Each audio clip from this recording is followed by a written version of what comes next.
Good day! We're here at Mr. Sal Santos' house, one of the homeowner of Monte Brisa Phase 2. Good day po, ma'am. We are here po to ask you a few questions about your community. The first question po is, what is your role po in this community? My role in this community is I am the PRO in our OWA association. As an officer, I need to listen and cooperate to all the activities in our community. Do you think you're in a healthy community? Yes, I can say that I am in a healthy community. When do you say so? Because we are safe in here. We are responsible security guards who are moving around during night and day. Is there any problem that your community is facing? Yes, Yes, I guess the system loss of our water here, because mostly there are some leaks in our community. That's why we are facing for the system loss. And what do you think is the possible solution for this? Maybe we need to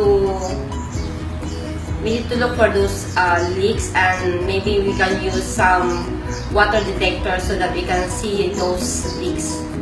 Thank you po. You're welcome. We are currently here at Joy Tirwell's house, one of the homeowners of Monte Brisa Phase 2 community.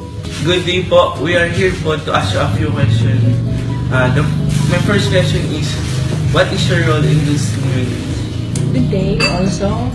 Let me first introduce myself. I am Ms. Joy Tirwell.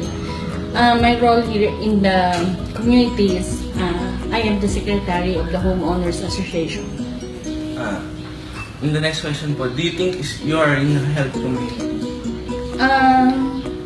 As a secretary,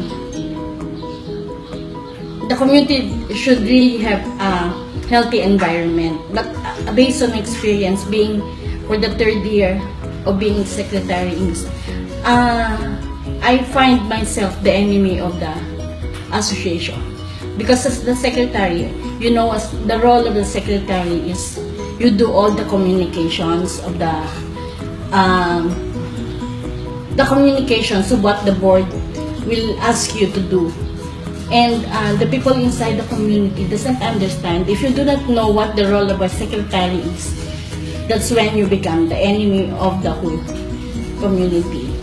I may find it healthy when there are some homeowners who can understand what your role in the community is. It's really hard to be the secretary. Maybe other officers has know the same job requirement as what the secretary is. A secretary may find the secretary of the community as the assistant of the president. All communications are being done by the secretary, but these communications, you will not do the communications of the community not unless it has been you will be given the authority to do the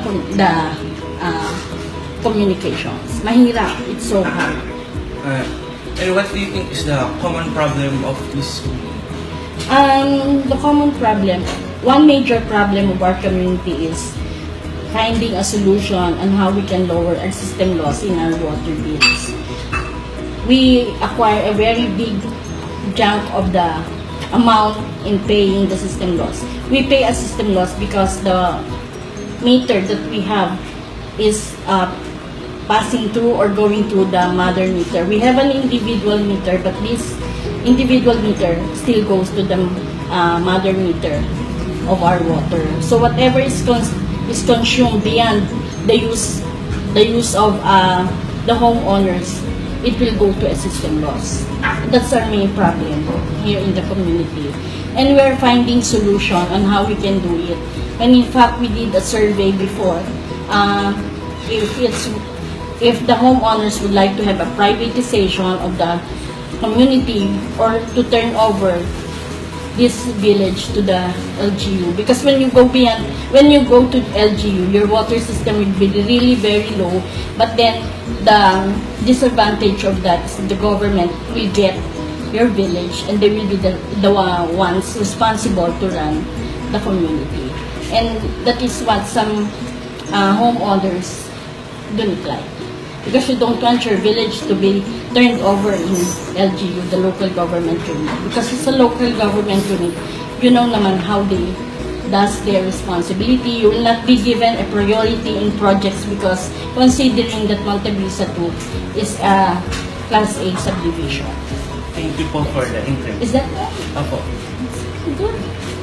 Thank you. And nice meeting you all.